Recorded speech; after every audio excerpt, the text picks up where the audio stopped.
Are you planning your first travel adventure? We've got you covered.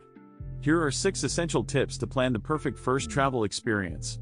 Tip number 1, research your destination thoroughly. Make a list of must-see attractions, local customs, and even the best restaurants to try.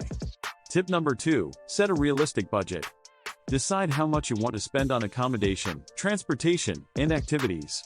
Stick to your budget to avoid any financial stress during your trip. Tip number 3, pack smartly. Don't overpack. Only bring essential items and clothing appropriate for the weather. Remember to leave some space for souvenirs. Tip number 4, plan your itinerary wisely. Prioritize the places you want to visit and allocate enough time for each one.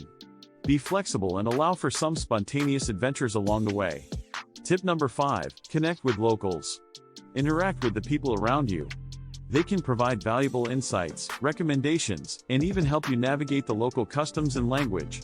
Tip number 6, embrace the unexpected. Traveling is all about experiencing new things. Be open to trying new foods, stepping out of your comfort zone, and immersing yourself in the local culture. That's it. With these 6 tips, you're ready to plan the perfect first travel experience. Thanks for watching. Don't forget to subscribe to our channel for more travel tips and inspiration. Safe travels!